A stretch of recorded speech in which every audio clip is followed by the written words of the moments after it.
Selamat pagi, siang, sore, malam, sobat sinema, sineas, sinefil, dan sini lainnya yang berbahagia di luar sana. Jumpa lagi bersama saya Iqbal Amanta di 14 Review. Konten yang akan membahas film yang melalang buana di luar sana secara lugas, mantap, dan masuk. Nah, gila. Bumper.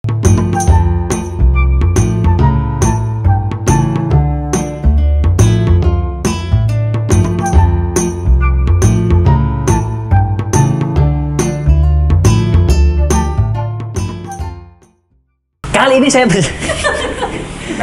ini saya bersama Mas Lintang Kurniawati. Virus. Iya, Lintang Virus. Yang selamat saya mengucapkan kepada Mas Lintang karena telah memenangkan giveaway dari 14 Project berupa 1 tiket nonton bareng. Betul dan sekali. Akhirnya saya ajak review juga. Nonton apa kemarin? Satria Dewa Gatot Kaca. Ya, Betul itu. sekali. Dan kali ini kita akan berkesempatan untuk mengulas secara lebih dalam, gamblang dan full spoiler. Heavy spoiler. Film Satria Dewa Gatot Kaca. Jadi Satria Dewa Gatot Kaca ini film dari sutradara Hanung Bramantyo. Betul sekali. Yang diproduksi tahun nggak ngerti ya. Itu tahun 2021. Kayaknya ya. Iya, Agustus ya. Betul sekali. Terus rilis kemarin tanggal 9. Dan sejak penayangannya sampai sekarang sudah mencapai 150-an ribu penonton. Betul sekali. Terus itu sutradaranya Hanung Bramantyo yang kita kenal sebagai sutradara sejak dari dulu, sutradara papan atas. Betul sekali. Yang kita tahu semua filmnya ya laku lah. Tapi ternyata ada co-directornya ternyata Iqbal. Iya, siapa Hanung Bramantyo itu direkturnya aku nonton kan apa ya? Exjo itu siapa itu? Sutradara dari film Garuda dulu. Garuda ini film superhero pisan, tapi kayak kostum ngono bisa. Pernah roh. Ya 2014 toh. Kan rapati masuk bisa. Mau masuk. Ya masuk sih tapi kalau itu masuk. Terus itu sutradara, terus pemain-pemainnya juga line up-nya unik ya. Betul Dari sekali. siapa namanya? Rizky Febian. Rizky Nazar yang bertemu dengan Rizky Febian anak Ismail. Aku raimu Gatot Rizky Nazar. Iya betul. Sama habis itu Yasmin Naper apa ya? Naper. Yes. Terus banyak sekali aktor muda berbahaya yang menurutku sangat jarang muncul di layar lebar ya. Betul. Terus sama Hanung itu kayaknya di film Satria Dewa Gatot Kaca ini yang menurutku ya sangat berani. Soalnya gambling juga kan, kita nggak pernah, jarang sekali melihat wajah-wajah ini di layar lebar, tapi Hanung berani sekali untuk mengangkat di layar lebar. Dan juga kalau film action juga tidak lepas, pasti ada sosok di antara 3 tuh pasti ada 1 pasti. Iko Uwais, Ruhian, dan Cecep. Nah, di sini cuman absen Iko Uwais saja. Jadi Cecep dan Ruhian ada di sini. Tuh teman-teman. Karena ini film laga ya. Betul sekali. Lumrah sekali. Apalagi ini Gatot Kaca gitu. Wah, mesti silat iki. Mesti. Nggak mungkin Muay Thai. Oh, Mbak ya gitu. Sikut reo. Iku sekilas dari film Gatot Kaca mulai dari produksinya. Terus sinopsisnya menceritakan, ini sinopsisnya aku udah ruwet ini Mas. Ceritakan dan jadi Yuda ya kan, si Rizky Naper, Rizky Nazar tadi. Yuda ini seorang anak muda drop out dari sebuah universitas lumayan bonafit lah ya. Miskin. Betul.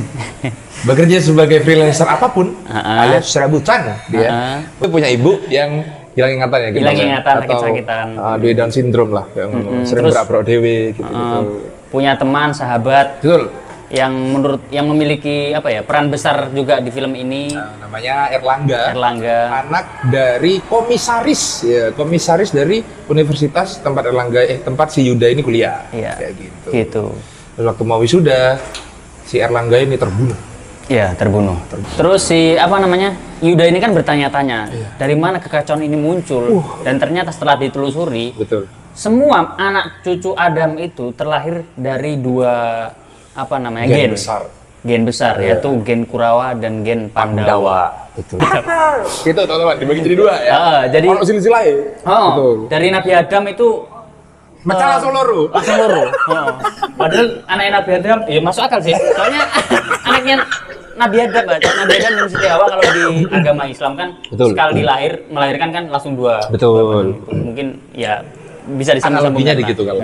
Terus juga di sini Hanung juga punya misi kayaknya untuk merilitkan, karena kan misalnya cerita Pandawa Kurawa mungkin anak-anak muda sekarang atau yang umum banyak yang nggak familiar sama itu.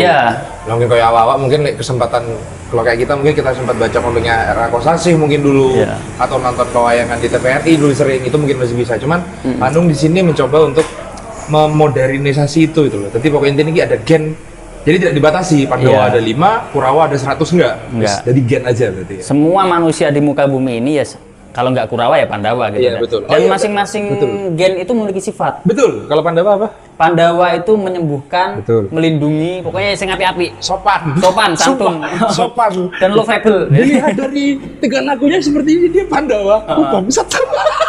Rasis tapi sebenarnya tidak apa lah. Kurawa itu sifatnya mengambil, menghancurkan, sama melenyapkan. Betul sekali. Termasuk mungkin melenyapkan hutang mungkin bisa. Ya bisa. Tapi tergantung cara mereka menggunakan kekuatannya. Kalau bisa jadi dokter atau tabib kan menghilangkan kanker, bisa. Mengambil penyakit gitu bisa. Di sini fullnya jadi mengambilnya sampai mengambil ingatan, mengambil semua. Jadi kayaknya dengan konsep itu adanya konsep Kurawa dan Pandawa itu lebih general dan tidak terbatas. Betul. Pandawa bisa jahat, Kurawa pun bisa baik. Betul. Tidak melulu ada hitam ada putih. Betul. Jadi untuk apa ya, bukan menggeneralisir ya, kayak memudahkan. Jadiku lazy writing aja. Ya Allah. Tapi Mas Hanung bilang sugar coatingnya, tak ngomong mana aku sugar coating, supaya bisa relate dengan lebih banyak penonton. Jadi bukan cuman yang, karena memang kalau soal kisah pewayangan itu cuma ada dua pilihan, orang yang hardcore banget, seneng banget sampai cerita pewayangan, atau nggak ngerti sama sekali. Gitu loh. Jadi dia tuh ngambil tengahnya, wis pokok iki iso mengerti banyak orang. Iya benar. Tadi genai lah. Iya, kita lanjut ke cerita intinya. Itulah akhirnya si Erlangga ini terbunuh tadi ya. Temannya si Yuda tadi. Dia mencoba mencari ini, beritanya keluar. Si ibu ini ketika ibunya kan punya gangguan jiwa, melihat berita itu juga. Terus tiba-tiba ibunya menyebutkan kata Kurawa. Dan langsung Yuda bertanya-tanya. Terus ada press conference-nya si Profesor Charles Xavier. Iya, betul. Di sini ada satu tokoh lagi, Charles Xavier ya. Profesor Arya. Profesor Arya, beliau ini lumpuh ya, pakai kursi roda yang bisa jalan ya, Charles Xavier lah. Itu dia pemilik dari kepala sekolah lah itu universitas. Rektor kepala sekolah ya, rektor dan itu mantan profesornya si Yuda juga. Sebelum drop out kan Yuda pernah kuliah. Betul. Dan si profesor ini memberikan pernyataan bahwa ya tentang penelitiannya tentang Kurawa dan Pandawa itu ya. Jadi si Yuda ini tertarik dengan penelitiannya profesor ini. Karena akan ada hubungannya dengan siapa nih pembunuh dari sahabatnya ini. Terus ibunya kan menyebutkan wah Kurawa gitu. Apa iki? Kurawa Pandawa apa iki guys? Terus akhirnya long story short, mencari petunjuk, terus Yuda diadang sama penjahat yang menyebut mereka Pandawa langsung tiba-tiba out of nowhere. Pandawa. Kok marah-marah Pandawa? Rumah makan Pandawa. Kalau pede sekone. Ya Allah. Tiba-tiba itu juga salah satu yang gimana ya, kalau tiba-tiba tahu Pandawa. Padahal untuk tahu kamu itu Pandawa atau Kurawa, ada beberapa syarat. Pertama, kamu minum air suci dulu. Setelah itu dilihat dengan pusaka. Dari pusaka namanya anak kecil namanya GG. Dia itu adalah kawan atau kolega dari Erlangga yang meninggal tadi. Lebih kayak sidekick sih. Ya, sidekicknya betul. Main behind komputer. Gila. Intinya akhirnya diselamatkan oleh si Pandawa, di temannya Erlangga tadi. Dikasih tahu siapa sebenarnya Erlangga. Erlangga sebenarnya adalah seorang pemimpin dari sebuah proyek.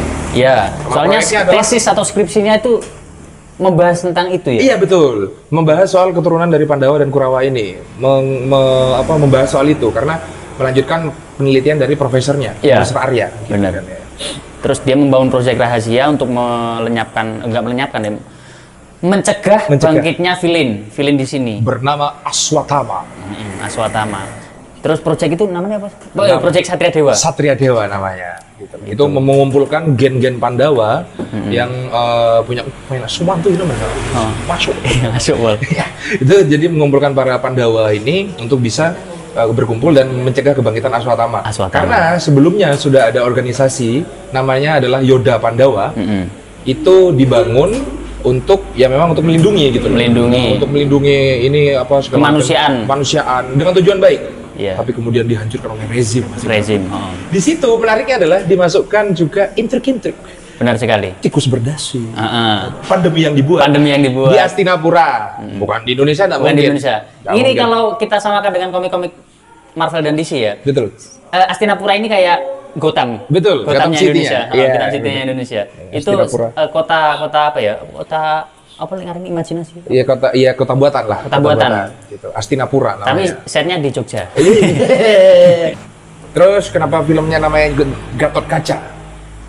Ya memang di si Yuda itu ternyata adalah titisan Gatot Kaca. Titisan Gatot Kaca. Jadi dari semua gen Kurawa dan Pandawa menitis ke generasi zaman sekarang. Betul. Terus si Yuda ini kebetulan titisannya Gatot Kaca. Kita pertama itu mikir waktu pertama di scene wisuda ya. Si Yuda kan pegang kamera mau motret si temennya. Itu sangat Peter Parker ya. Iya, sangat kita udah mikir kalau Peter Parker kan digigit sama laba-laba. Kita mikirnya Yuda ini digigit sama wayang. Iya, lakas gitu ya. Jadi Gatot Kaca. Orang-orang ngomong tumbuh kumis langsung lanang. Gitu. Kita bahas kedalaman cerita saiki. Betul. Kedalaman cerita. Jadi teman-teman setelah mendengarkan sinopsis dan sedikit banyak tentang cerita keseluruhan Satria Dewa Gatot Kaca ini, mungkin teman-teman agak pusing ya. Kami juga. Soalnya pas nonton itu ceritanya tidak langsung on point. Betul. Dari unsur segi naratif saja, dari pengenalan, konflik sama penyelesaian itu kami bingung penempatannya gimana. 2/3 film apa gimana itu komposisi penceritaannya itu sangat amburadul.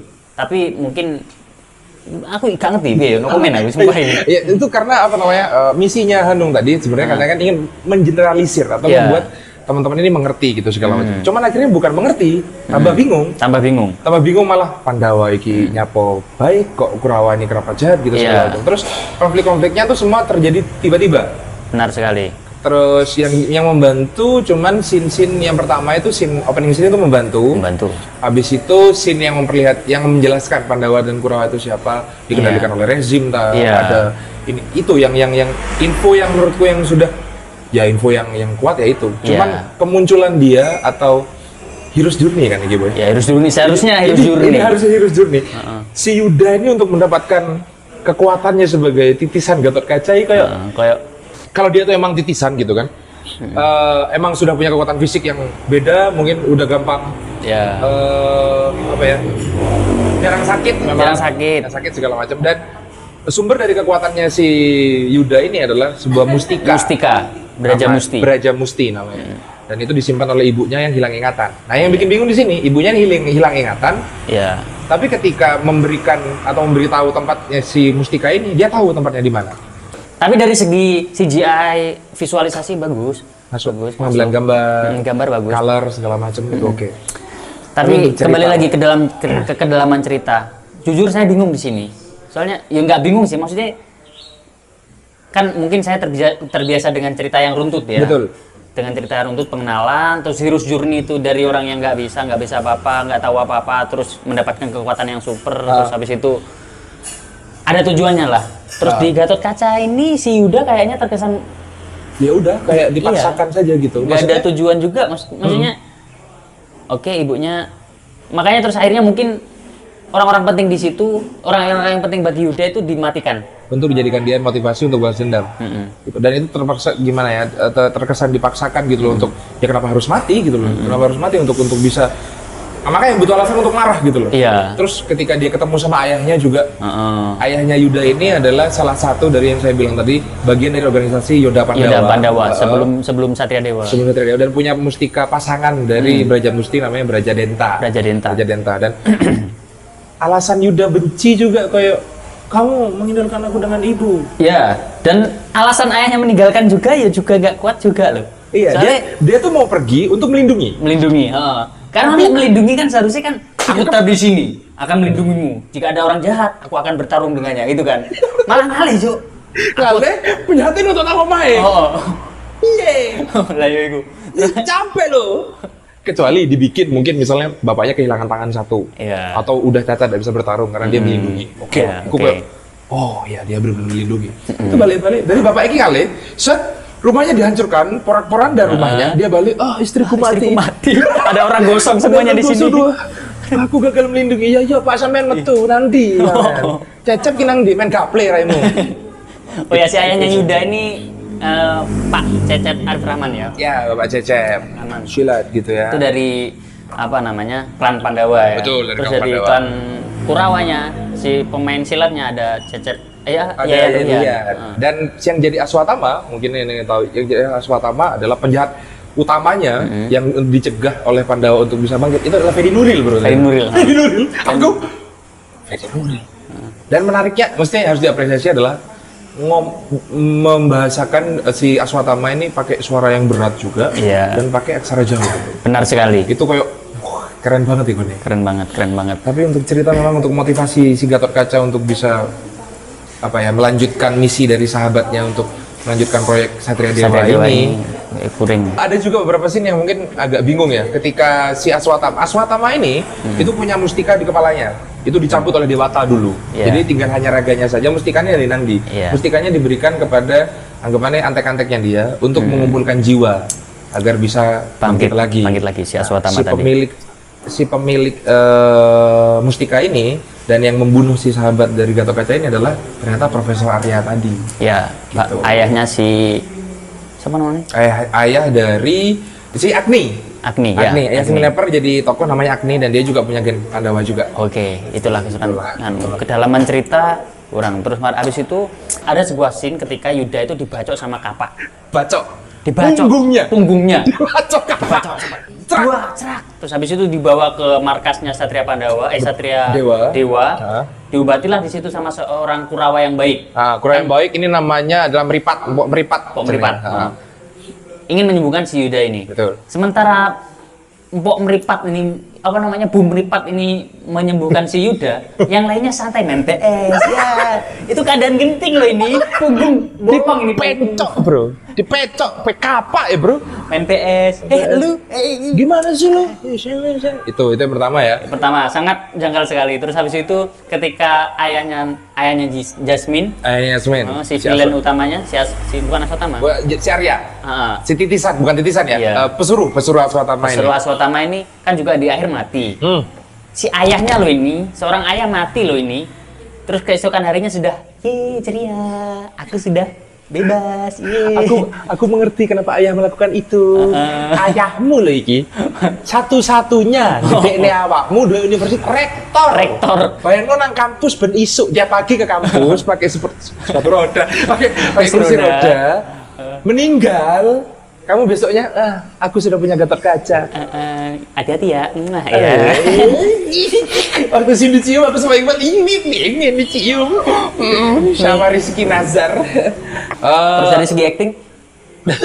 Dari segi acting juga yang aku rasa paling janggal ketika ibunya meninggal ya, mati. Ya oke lah, selera atau apa gimana, terserah lah kalian mau ngomong apa. Tapi ini opini pribadiku. Ibunya diangkat, kakinya. Si Yuda nih bingung mau naruh si ibunya nih di pangkuan, pokoknya harus di kaki. Harus di kaki. Ada blocking mungkin ya biar kelihatan bagus. Terus gitu. Langsung pertanyaannya to the point. Apa pernyataannya to the point? Ibu, jangan tinggalkan aku. Ya, itu belum karuan mati. Belum tentu mati. Kena tembak di perut. Kalau aku jadi dipecok apa? Kalau aku jadi Astradanya mungkin nanti ya. Kamu ketika ibumu sekarat, langsung bawa, memposisikan kakimu di bawah, cengelnya ibumu. Hati-hati, itu leher. Terus langsung bertanya kamu, pernyataan, ibu jangan mati, jangan pergi dulu. Orang karuan mati, di bawah bulan, nggak apa-apa sih. Masih bisa, dan juga ibunya adalah seorang Pandawa juga loh. Yang punya sistem kekebalan tubuh bisa sembuh dengan cepat gitu loh. Pandawa itu punya ciri-cirinya, salah satu cirinya selain sopan. Selain sopan, itu juga tidak pernah kena sakit. Terus kalau misalnya Pandawa sekuat itu, kenapa dia khawatir dengan nyamuk ya? Oh iya, benar sekali. Ada hit. Baik, untuk teman-teman yang ingin nonton Satria Dewa Gatotkaca, silahkan. Tapi saya peringatkan, itu banyak sekali iklan di situ. Betul. Dan sangat lugas. Sangat langsung to the point. Makan frost, ada permen Yupi. Betul. Ada Tokopedia ongkir gratis. Betul. Jangan kemana-mana. Banyak nyamuk pakai hit. Gitu ya teman-teman ya. Itu sekali. Pokoknya itu peringatan. Peringatan. Jadi teman-teman misalnya, wah nggak nyaman gini segala macam. Kalau saya jujur kalau ada built-in emang nggak nyaman memang. Kalau misalnya mau built-in kalau menurutku nggak apa-apa. Ya itu terserah filmnya sih memang. Cuman ya ojo mati ketarani apa coba. Jangan terlalu terlihat kalau menurutku. Kayak yang dulu cukup mengganggu juga ya Hanung juga sebenarnya. Itu Habibie Ainun ya. Ada Coklatos zaman semono. Ya. Ada Coklatos di tahun itu, Bapak. Sebenarnya namanya bukan coklat atau coklat gitu Astor. Astor dulu ya. Ya itu dari built-in apa segala macam lah. Sebenarnya nggak ada masalah dengan kualitas acting sinetron, FTV maupun film. Ya cuman ya itu untuk kelas FTV kan juga beda, untuk treatmentnya juga beda. Mungkin nggak tahu pertimbangannya Hanung kayak gimana. Cuman yang jelas di film Satria Dewa Gatot Kaca ini ya kayak FTV aja. Betul. Terus juga peran si Yayan Ruhian sebagai villain juga nggak lebih sangat. Dia mencoba ngasih Yayan Ruhian line yang pernah dia pakai di The Raid, yaitu adalah ini yang saya suka. Ini yang saya suka. Aku paham maksudnya itu di situ. Oke di situ oke lah. Kamu tahu maunya penonton. Ya. Oh iya Yayan Ruhian emang line-nya itu. Iya benar sekali. Tinggal tapi pelatuk. Selain itu lainnya banyak sekali yang menurutku sangat mengganggu. Salah satunya. Hai. Hai, cukup drama keluarganya. Lawanmu sekarang saatnya untuk bertarung denganku. Bukan hey loh teman-teman, bukan hey atau woi, bukan. Hai. Hai. Hai. Terus setelah itu ada banyak sekali lain yang kayak kejar-kejaran dengan kostum. Kemari kau. Pengecut. Hey. Mau kemana kau? Woi. Terbang lo itu. Di scene terbang atau scene armornya itu dia acungi jempol teman-teman. Si Gai, wah udah gak bisa dia. Secara teknis ya. Betul. Ketika dia berubah juga dari mode biasa ke mode armor juga itu keren banget. Keren bro. Sayang sekali ketika kostumnya dengan kostum yang warna dominan hitam. Betul. Terus latarnya juga hitam. Betul sekali. Terus pergerakan yang cepat. Kita sebagai penonton kurang menikmati. Tarungnya malam pula. Tarungnya malam. Terus apa namanya, porsinya juga cuma di ujung-ujung. Jangan berharap untuk lihat armor Gatot Kaca itu di awal, jangan. Di awal sampai 2/3 akhir pun nggak ada. Sepertiga pun itu bagian akhir gitu ya. Iya. Itulah kalau kostum. Nggak sepertiga, kayaknya 1/4 akhir. Iya, belum terakhir sih itu. Terakhir. Itu kita dimanjakan dengan CGI. Kalau yang dari awal itu kita cuma dimanjakan dengan CGI yang petir-petir cerot. Itu bagus bener. Kayak Scarlet Witch aku. Betul sekali. Aku keinget sama Scarlet Witch. Oh iya, untuk armor juga Hanung juga sebenarnya punya. Dia bilang tuh kalau misalnya Gatot Kaca tuh ada 3 elemen, ada kumis, ada lambang di dadanya, dan kemudian ada kutangnya gitu loh Pak. Iya. Nah, enek bahasa Jawa apa kali ya? Sayapnya kan? Iya, ada sayapnya itu. Nah, itu dia bilang kenapa mempertahankan kumis di situ? Sebenarnya tidak fungsional kan ya di armor. Cuman ya karena itu trademarknya si Gatot Kaca, dan juga armor di sininya juga. Tapi dia tidak bisa menambahkan jubah. Karena itu akan merubah, karena yang asli itu bukan jubah dan bahkan bukan sayap. Ini ono dewe iku jenenge. Kalau sekali teknis kita sebenarnya sudah sedikit membahas tentang teknis ya, dari segi kostum itu ya. Kostum wis. Dan ya wis aku acungi jempol, cuman aku agak sedikit terganggu dengan ya iku kumisnya iku memang. Pancen nggak pas sih. Maksudnya apa yo? Kan trademarknya Gatot Kaca pancen brengosi sak kepel itu kan. Kalau di wayangan Jawa kan gitu. Gede dhuwur gagah pangerten brengosi sak kepel. Kalau orang Jawa kayak gitu. Iya. Iku yo disopoi dredeg iku. Kalau dredeg aja. Terus dari segi set artistik, wah, nggak main-main. Aku candi bener, candi. Terus habis itu aku keinget sama setnya di The Night Come For Us-nya Timo Cahyanto. Timo Cahyanto kan? Bukan dong, maksudnya Cahyanto? Iya boleh. Timo lah pokoknya, Timo Brothers.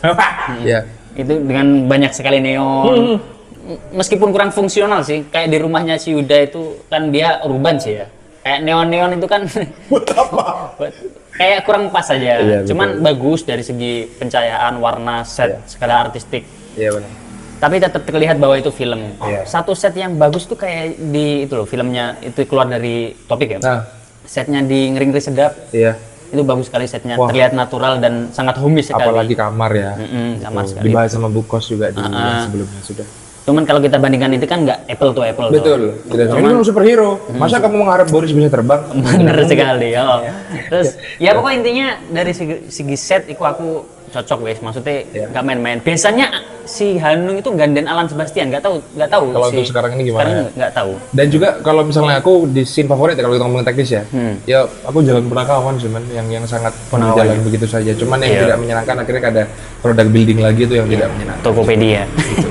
Komedinya juga masuk sebenarnya yang di Jalan Punakawan, dan memang info dari Mas Halim juga, dia emang katanya kan di Pawayangan itu sebelum ada battle perang besar gitu, ada cooling down dulu, para punakawan ini masuk. Emang iya, ada Semar, Petruk, Garing, Bagong, itu masuk memberikan cooling down, saya sadurunge tempur, Swantai saya. Dan diperankan oleh nggak main-main loh. Betul. Ada Rigen, Indra Jegel, Gilang Baskara, Gilang Baskara sama Butet Kartarajasa. Butet Kartarajasa jadi Semar. Gitu. Kartarajasa apa Kartararja? Butet aja lah, biar Butet. Iguanya ada punakawan itu. Soundtrack tidak diperkuat, kenapa? Kan kotak nih. Iya, ada kotak. Kenapa nggak dari awal kotak aja udah yang dijadikan trademark untuk dan musik-musik bertarungnya, musik ininya segala macam. Dan ada kemungkinan ketika si lagunya kotak ini dijejali terus-menerus. Dari awal sampai akhir ini akan menjadi ikonik, akan menjadi lagu yang ini berarti Satria Dewa nih. Satria Dewa nih kayak gitu. Cuman terus ada lagu-lagunya siapa? DBMB. Rappers ya. Asik sih di telinga enak, cuman kenapa nggak kotak aja dari awal sampai akhir? Mungkin di awal ada, di akhir ada, tapi sayang. Untuk memperkuat ininya, kalau menurut gue memperkuat, karena Hanu sendiri bilang sayang nih kalau misalnya setelah Gundala. Vibe ini tidak kita jaga, maksudnya vibe film superhero tidak kita jaga. Ya kenapa musiknya tidak diperkuat, kakak? Gitu. Secara di MCU kan banyak sekali setiap film MCU, Marvel Cinematic Universe, mereka mengikonkan sebuah lagu. Betul. Lagu yang sudah ada kayak di Moon Knight, terus Guardian of the Galaxy, ada banyak sekali musik pop. Lagu lama loh itu. Bahkan di Gundala pun ada satu lagu yang dipakai di Eternals, The End of the World. Why has the sea don't shining? Itu sebelum di Eternal dipakai di Gundala. Dan itu ikonik sekali, keren. Joko Anwar. Masuk. Kasihan Hanung kan? Iya, tapi ya itulah. Kita mau film superhero kan? Kita mau superhero. Iya, bisa diakui kalau Joko Anwar memang 1 juta ke atas memang kalau Gundala. Dan sekarang udah hari keberapa untuk Gatot Kaca? 4 hari penayangan sudah 150.000.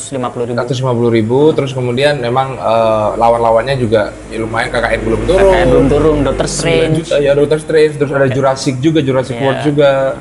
Banyak sekali pilihan. Ada Top Gun Maverick. Yang lihat mbak-mbak semua itu. Kok pede rilis di tanggal 9.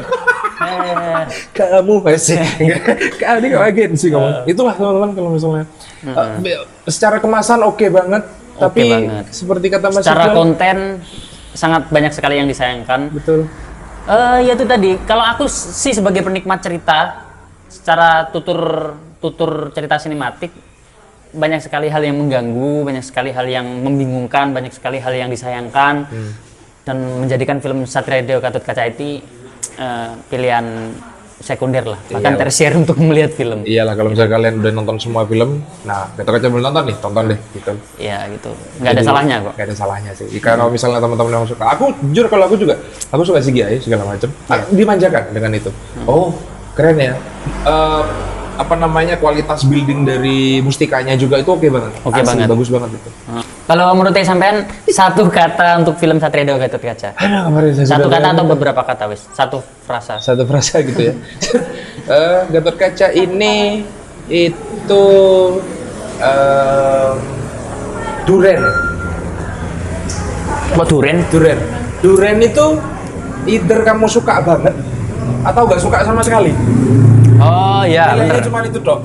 Iya. Jadi gak ada yang tengah-tengah. Ya durian aku makan kok gitu. Gak begitu sekali. Udah gak ada. Durian itu mau enak banget durian bos. Atau sih, pokoknya makan durian gitu. Iya. Aku mabuk durian mabuk mas. Ya betul kan. Ada yang makan baunya udah gak kuat gitu. Kalau masih mabuk aku terus. Kalau aku Satria Dewa Gatot Kaca ini sangat sulit untuk disukai. Bagus tapi sangat sulit untuk disukai. Sulit ya? Sulit. Kayak kita lihat orang cantik tapi kok aku gak seneng kan ya? Kamu cantik lagi, bae nol bohai. Tuh sip boleh kita kakak seneng ya gitu. Kok lanang ya? Ya itu. Bagus tapi sulit untuk disukai. Untuk rating sendiri saya bisa dari 1/10 ya, 1 sampai 10 ya. 1 sampai 10. 5,5/10. 5,5 ya masih bel ya. Turun loh dari kemarin. Iya. Kenapa masih bel?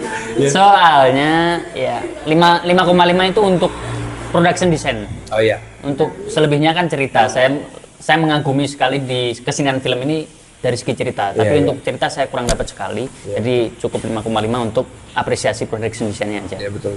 Kalau saya itu kasih 6,5 lah. Kok naik? Naik karena baru tahu nih harga produksinya lumayan mahal ternyata. Apresiasi soal itu, maksudnya dari kostum tadi, dari kostum, terus kemudian dari mainannya juga segala macam. Promonya juga, promonya gila-gilaan. Karena produknya kalau kalian buka di satriadewa.com, itu banyak produk-produk yang dijual dan kualitasnya emang bagus, bro. Saman mau Satria Dewa ya? Hah? Tutup ya? Enggak, bukan. Saatnya menggadot. Enggak. Itulah malah. Jadi ya itu saranku ya, kalau mau ditonton ya silakan. Mumpung masih tayang. Ya lumayan lah buat referensi film superhero teman-teman menjadi tambah banyak. Betul. Karena di bulan depan atau bulan ini ya ada Thor juga. Ada Thor juga. Dan buat menyemangatin dan juga buat support juga kan ada Satria. Ini kan judulnya Satria Dewa .2 Gatot Kaca. Ya kita masih berharap akan ada Satria Dewa yang lain lagi yang bakal keluar. Satria Dewa Sugeng. Satria Dewa Bambang. Itulah pokoknya ya. Sekian dari 14 review, saya Iqbal Manta dan Mas Lintang mewakili segenap kru yang bertugas. Betul. Saya terima kasih banyak telah menonton review ini. Jangan lupa komen, share, and subscribe. Nah, itulah pokoknya. Subscribe. Halo Pak Denny. Udah kita bumper.